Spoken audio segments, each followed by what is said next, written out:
do have a couple now. We're running over, but that's okay because it's our show. We can do what we want to do.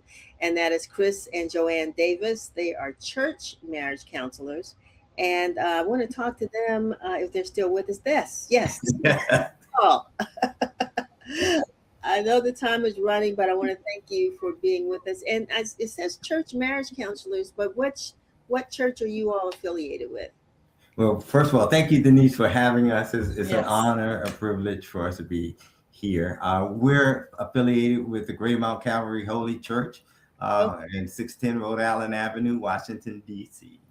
Wonderful. And how long have you all been in the marriage counseling business for Greater Mount Calvary? We've been at Greater Mount Calvary Marriage Ministry for about 22 years. Wow. And you all been married for 35 years. We've been married for Yes. 35 years, yes. All right. Let's tell us, how did you all meet? We met in a government class, actually. It was an OPM class. We were both federal government workers, and it was a statistics class, actually. And, of course, Joanne we were actually the only two African Americans in the whole class. And It was so hard for you to notice each other. We always scan the room, right? Yes. And that's the first thing you do, scan the room, and find out what's happening. And Right. and so, but that's how we met. We met right there, and we've just been together ever since. Wow. I mean, was it love at first sight or what? It was, Joanne might have a different story, so I'm gonna move back and let her tell it. But it was on our way back, our last day. I think we walked to the subway, and I saw her. Of course, we us guys. Yeah. we on the last day we were on the subway together, and we were talking. I had to run and catch up with her first of all, and to get on that subway with her, and her stop was coming, and to it quickly. And I said, I gotta, if I don't ask now, I will never ask. And Right. Finally, I got up the nerve to ask. And You asked for my phone for her number, phone number. I was about to say, well, you did move fast. Will you marry me? Yeah, will you marry me then? No, actually, Go ahead with your story. he asked for my phone number, and I asked him, why do you want my phone number? Oh, And he said, well, I want to stay in touch with you. And I said, why? And he says, you seem like a nice young lady. He says, I want to call you sometimes. So I thought about it, and so I finally gave him my phone number, and I got off at my stop, and that was it. And that was in January. And believe it or not, in March, we were engaged. And in July of that same year, we got married. so that's interesting because my story is similar. But so what was it that something? I don't know how old you all were at the time, but not necessarily having to invest in a long relationship. I mean, what was it that made you feel comfortable enough to say to get engaged so quickly and to what was it? Well, I had a pastor that when I was single, when we were single, we had a single ministry at my old church. Our pastor said that when you meet the right person, you'll know that that's the right person. And we would always ask him, but how would you know? He said, but you will know. Hmm. You will know because it will be something special about that person. And my grandmother, growing up, my grandmother will always tell me about getting married. And I would say, well, how do you know when you meet the right person? And she always tell me, pray about everything. Pray about your husband. Ask God to send you the person that he wants you to have. Not the person you want, but the person that he wants you to have. Wow. Mm-hmm. Because she was looking for Denzel Washington, but she ended up with me. So, but you had to been ready, Chris. You had to been saying to yourself, it's this time in my life. I'm because men, sometimes they well, now it's women too, but they know where they're being led, and sometimes they just don't want to go there until 3, 4, 5, 6, 10 years later. What was it that made you pop that question? Was it were you getting close to the metro stop again, or? Well, Denise, it happened so quickly. We were very both independent people, and Yes. doing our own thing. And so marriage was really never on my mind. I was the youngest in my family, and my brother nor sister never married. And I think we were just kind of raised really independently, even though we came in, we were in a loving family. So, but we just fit like a glove. Yeah, We were just, we were both, I think, old school in a way. We were kind of raised the same. We had the same values. We just fit.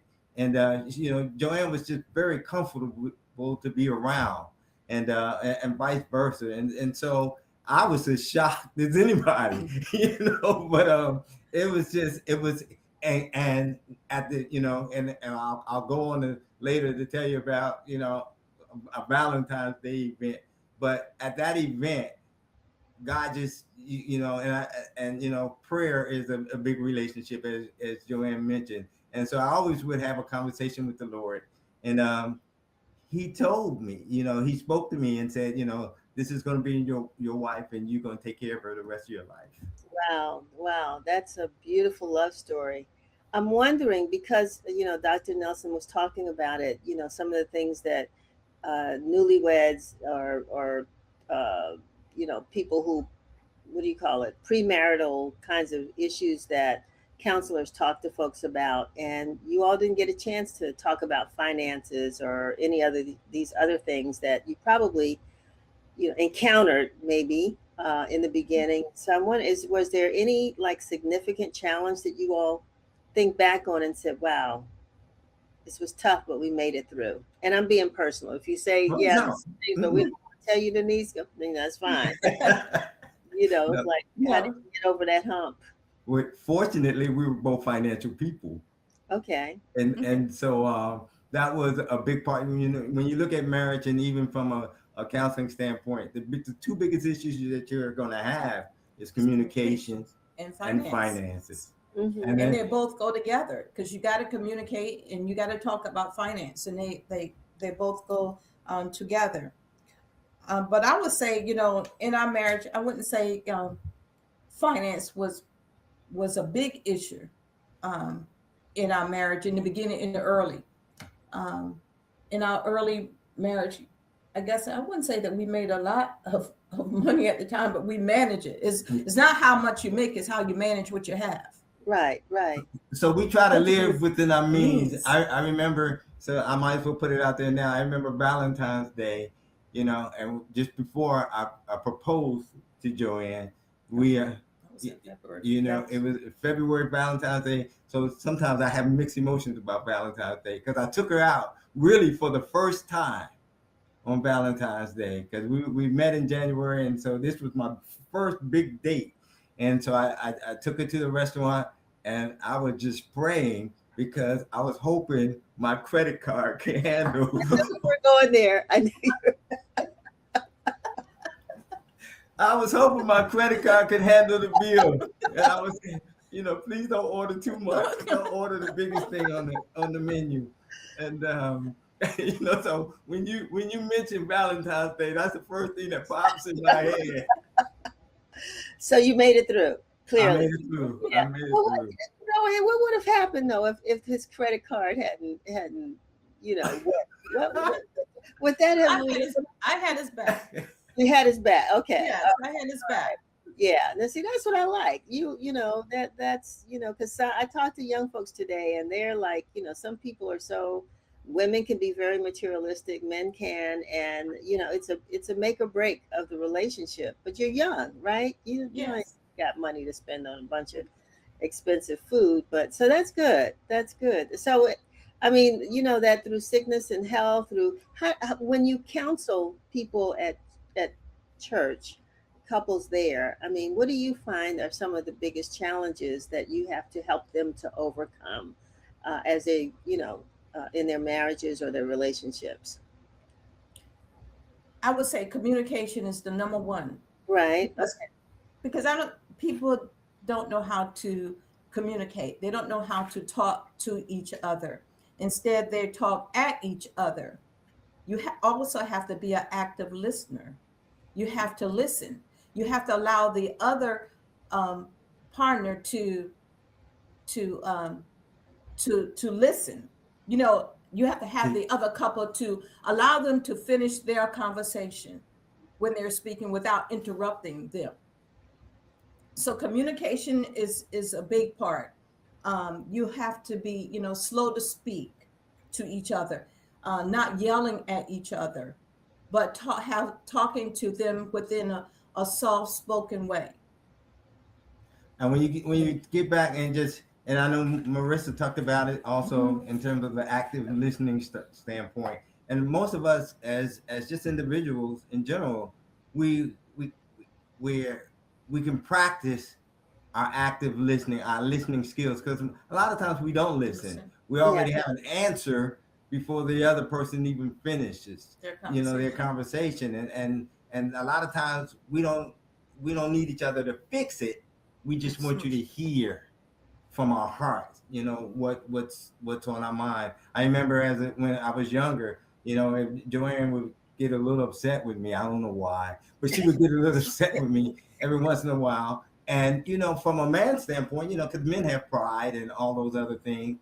From a man's standpoint, we retaliate, or we just kind of we take it personally. So I had to learn to submit, and I had to learn to just be quiet and listen to what she's saying, because the reason that she's upset about a particular issue, not that she was really, upset, but it's the passion, and so therefore that issue means a lot to her. So if it means a lot to her, I need to be quiet. I need to listen and figure out what she needs me to do. Wow, that's good. I think 35 years ago, 41 years ago, 50, 60 years ago, I mean, marriage, I'm wondering how it's changed, if at all. I mean, and you all counsel. Is there anything different about marriage, or that you all see as from the time you all got married and some of the couples that you deal with? What's different? Are there different challenges that folks are facing today? And Oh how yeah. do you get them to overcome those? Name something that you could share with us that you've experienced. Wow. So, life has changed tremendously. Yeah. Social media, you have social media, you have so many outside influences that we didn't have when we were growing up. I don't want to get too old, but like even the cell phone, that, Right. you get, now people can contact you, you can learn about different things that you really didn't know. And not that, knowledge is power, and we know that, but at the same time, you weren't open to everything that you're open to nowadays. And Hmm. so people, matter of fact, we had a couple come up to us, and it wasn't a couple, it was an individual, and said, you guys teach a lot, you do a lot of marriage ministry, and you teach a lot of like the premarital classes and the marital classes, but we need you to teach we need you to teach us how to date, because we don't know what to look for. We don't Interesting. know, we don't know the elements of it. We don't know what we should be looking for in a spouse, or a man or a woman, or just in general. We don't know. We don't have a clue. They don't know how to date. And so all they see is what they see on TV. TV, and just out in the elements. But we have to learn. I have to learn how to be a man. Joanne has to learn how to be, a woman, a spouse. And I remember in premarital class when I first got there, and from my standpoint, I figured, I got this. I know everything. I know everything about Joanne. And I learned the first 5 minutes. I knew nothing. I knew nothing about marriage. I knew nothing, about what she expected from me. I knew nothing. So it's a lot. But I encourage couples to invest. even after 35 years, we have to invest in our marriage each and every day. By doing counseling, that allows us to learn, new things every day. And not only do we teach, but we learn from others, So every counseling session, we were actually last night all the way up until last night, because our doors are open. We were counseling, and so you have to study. You become, in terms of counseling or dealing with a person, you really have to get to know them. You just can't jump in and just give principles and scriptures or things of that nature. But you have to. What are your goals? Right. So I encourage young folk to set goals. What are you looking for? Have a strategic plan, have a financial plan. All these things you have to put in place. So it's a lot of work, but it's worth it in the end. Wonderful. I mean, I know you all didn't have all that done before you got married, because you only gave yourselves 2 months to do it. But after you did, then that's where the building happens. Yes. Where the building happens. And I'm just curious too, because Marissa mentioned this, and you just kind of implied this to a certain extent. Did you all come from families where there was a husband and a wife in the household? Models that you saw with your mother and father, or not? And what difference? How did that frame your concept about marriage? Well, I did not come from a house that had the father or the mother, because I was raised by my grandmother. Okay. My grandmother raised me from an infant. Okay. So I was like the old school. So I was this young kid that had all the old ideas, the old ways. People would meet me and they says, "Wow, you have a lot of wisdom to be so young." And my grandmother, she taught me about marriage, because she was one that loved her family. She was a family person. She was a hard worker. She was married 3 times and outlived all 3 of her husbands. And I asked her, I said, "You married 3 times?" I would call her mom. And she said, "Yes." She says, "But I prayed to God and asked for each one of them. And then each one of them were different." And she said, she was telling me how they treated her. And she always says, she always told me to be independent, because if you don't, she said, what happens if your husband dies and you don't know how to do anything? You don't know how to go grocery shopping, because he's the one that did that. He's the one that managed the funds. Learn how to take care of your business. That's what she'd always said. Learn how to take care of your business. Wow. Because if he's not there, life goes on. You have to go on. Yeah. So I was in a 2-parent household. Mother and a father, and my dad was my hero, as all young men. I looked up to him, and just he was everything. My mom, she was a nurse, and so care. Usually fathers train their sons to nurture their daughters, and mothers train their daughters to nurture their sons. So my dad taught me how to hustle, and my mom taught me how to pray. And so, we came from it from that angle. And so life was good. So I always had a good look upon family. And when we started our relationship, I think we were both old school. My dad was older. And so it's just a lot of principles that we had already. And, so we were in it.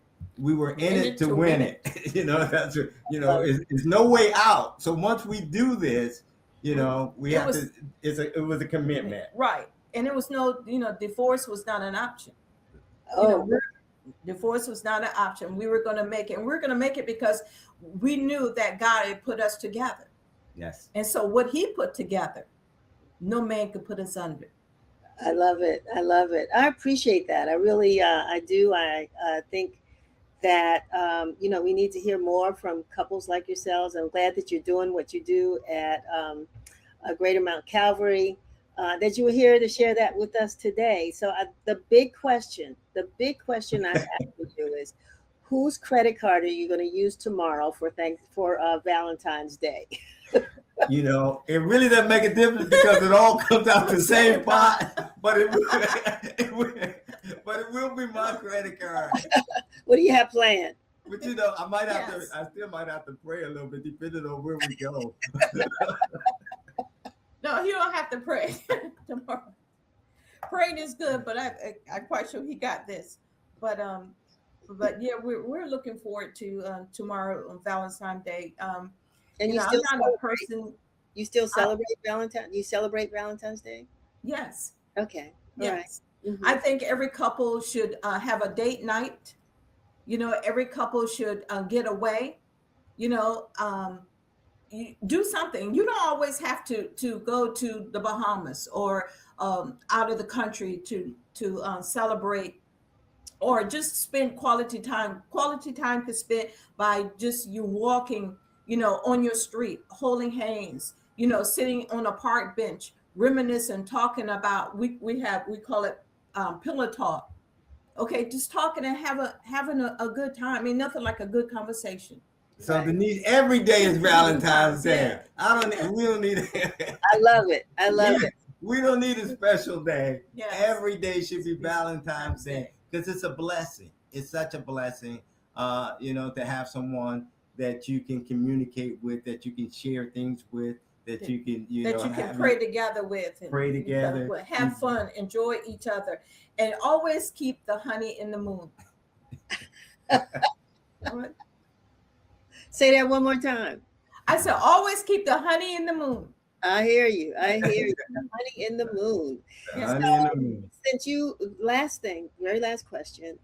Since you all are, faith-led counselors, is there a scripture that sort of inspires you when it comes to your relationship, your marriage, your family?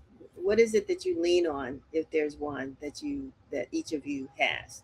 So normally that marriage scripture is Ephesians, submit thyself one to another, because that's what it's all about. When you really think about marriage, a lot of people, when they get into marriage, they think about what they're going to get out of the deal, but actually you're going to give. You're going to give. Marriage is about giving.